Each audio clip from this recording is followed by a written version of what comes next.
Hey, Forge fans, Anthony Urciuoli here, your digital host. Focus on Forge. Back this week, we'll speak with CanPL.ca's Mitchell Tierney, and we'll recap Forge FC's 5-1 win over FC Edmonton. So much to talk about in that match. Some historic moments for Forge. We'll go through all of that. We'll recap the week, some of it, in the CPL and where Forge sits in the standings, and much more. So let's get at it. Let's bring him in. Mitchell Tierney from CanPL.ca joins us. He took in the Forge FC 5-1 win over FC Edmonton Tuesday night at Tim Hortons Field in Hamilton. You had a Becker Olympico from the corner. We had a Sissoko, his first goal with Forge. And we had a Pasillas hat trick. All around good night for Forge FC. But they started kind of slow, I thought. Yeah, they did. Again, another match against a side who really was sitting almost everyone behind the ball. Was really defensively good through the first little bit. I mean, Forge really until obviously Rubens Pasillas opened the scoring. They had no shots on target. They had very limited chances. They were able to get the ball well into the final third, but weren't able to do much once they got to that area. So yeah, it was a little bit of a slow start, and obviously 11 days off. You can prepare as much as you want to for a match, but the intensity of a game is a little bit different. So yes, it did take Forge some time, but they did something that they've done in recent matches, which is get that first goal, and then when the side who's sitting back eventually has to open up, that you know really has helped them through the last little stretch.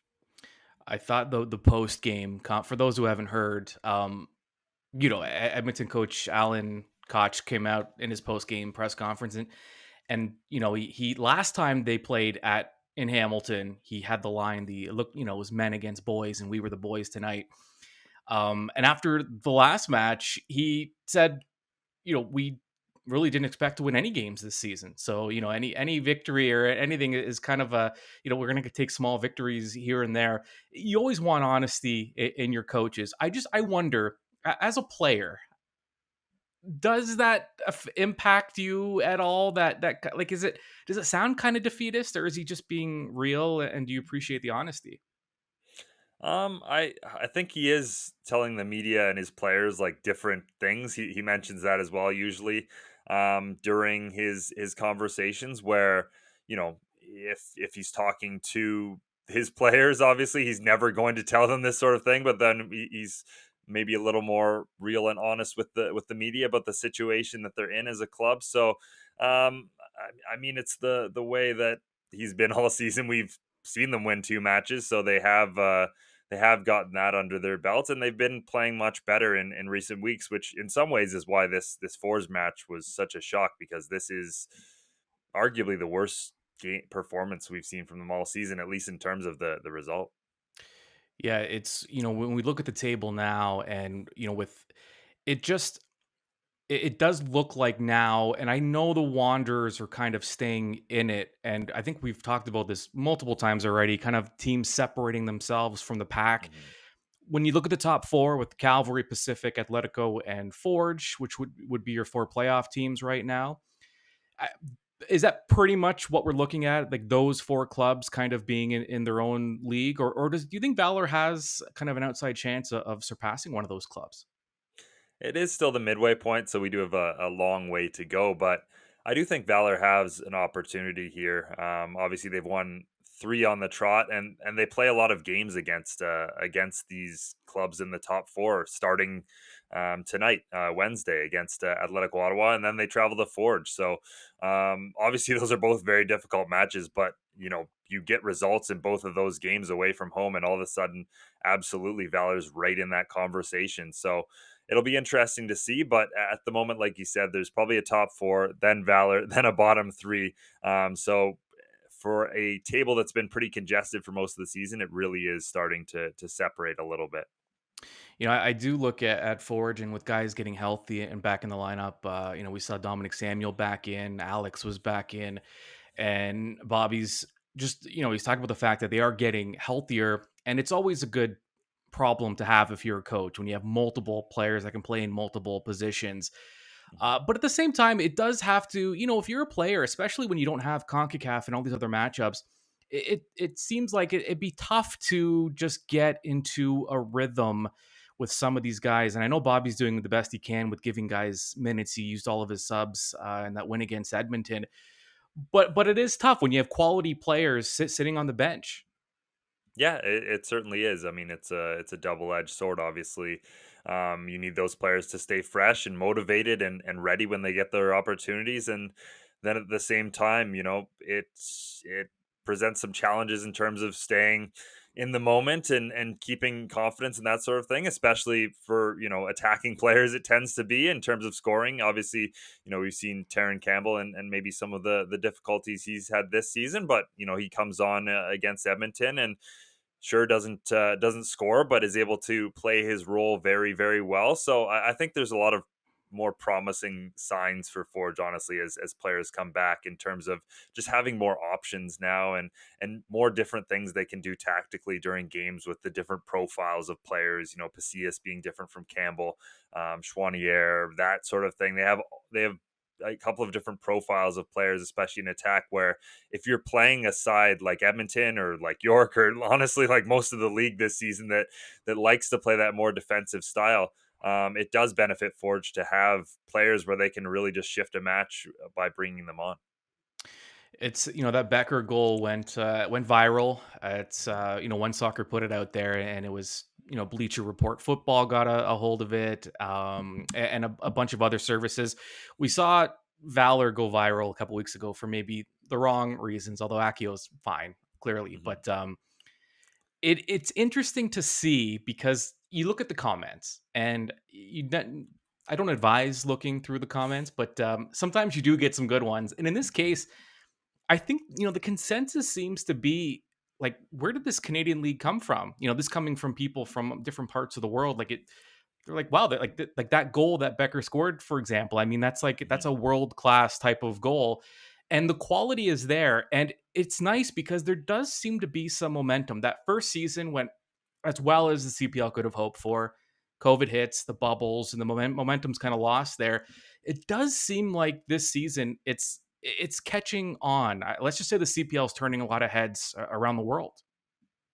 Yeah, I think it was almost the perfect storm that if a miss like that was going to happen, it did happen to William Akio, just Mm, because first off, he's a player who can handle it. He's an exemplary young man who obviously has confidence and is able to deal with that. But also, this is a player who like okay, he's now on to Ross County, who's at least a somewhat notable team in Scotland, and it's not like this is just a run of the mill player. This is obviously a star player. So once people start to look further into Akio, they can tell the qualities here. And yeah, I think the maybe the biggest thing we've seen from the Canadian Premier League this year in terms of the quality is just the goals. I mean, you can talk about the Becker one, the Hajabrapor goal earlier in the season for Forge.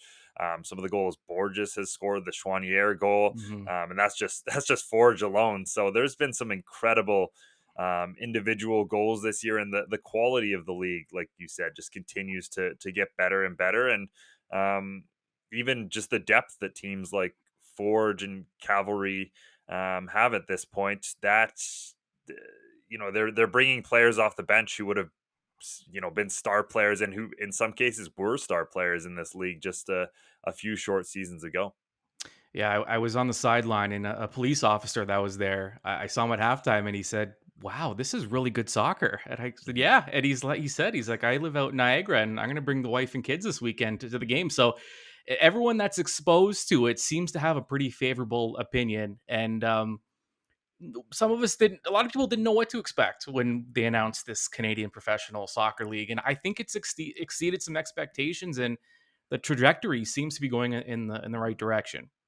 Yeah, absolutely. And again, another indicator of that is guys like Akio getting sold, and that is a next step for this league. And it's the players, it's the coaches, it's all of these opportunities that didn't exist before. And we see Absy earlier in the year. There's going to be more. There's a lot of people now who have discovered the Canadian Premier League, and some of these players that you're seeing not just play for Forge, but coming to Tim Hortons Field and impress. Like you aren't the only ones now as fans watching those and recognizing them. There are scouts throughout the world who are interested in these players, and yeah, you're going to start seeing them throughout Europe and North America as well in the next little bit.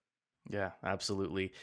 Mitchell Tierney, the CanPL.ca podcast, the newsroom dropped this week. Preview of what the listeners can find when they download it. I mean, of course, plenty of talk about Forge and FC Edmonton. York picked up a shock result over Cavalry, so we dive into their recent history as well and some of the transfers they've made. So and some Canadian women's national team talk as well. Obviously, a big one for them at the W Championship. So plenty of stuff as always over at the CanPL.ca newsroom. Yeah, wherever you get your podcasts, you can find it there. Good stuff. Mitchell, thanks again. Yeah, thanks for having me on. All right, thank you, Mitchell. Forge FC back at it. Saturday, 4:30 start time. They are hosting Valor FC as Valor looks to get back into the playoff picture. Now, a lot to tell you about, because if you are planning to come to that match on Saturday, you're going to want to know there's a lot going on here. First of all, it's a Family Day match. So part of the Family Day pack, should you purchase tickets, you get 4 tickets to the match, 4 hot dog or pizza slices. You also get 4 drinks. And that's at $25 per person. So $25 a person, 4 tickets, 4 hot dogs, 4 drinks. It's $100 for that entire pack. So if you're thinking of bringing the family, great deal there for you. Also, you can meet the mascots before the match, including special guests from the Marvel Universe. Iron Man will be there, Spider-Man, Captain America. So plenty of fun for the kids and the adults that are into comic books. Also, complimentary freezies for kids 12 and under during pregame. That's 3:30 to 4:30. Inflatables and lawn games will be in the South Plaza before the match. And at halftime, you can win some great prizes there.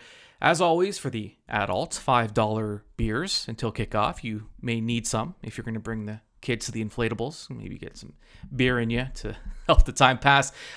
You can meet Forge players before the match as well in the South Plaza by the Stipley there. Following the final whistle, families on the pitch presented by Tim Hortons.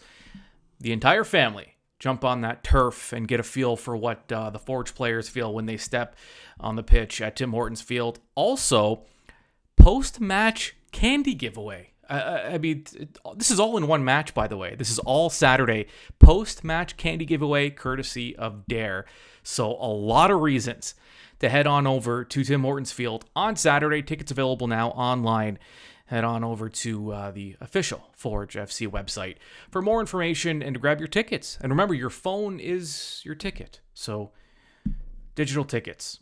So much going on. I'll be there. Hope to see you there. Remember, keep it locked onto the Forge Audio Network. We'll have Behind the Beard. You'll hear from head coach Bobby Smirniotis this week.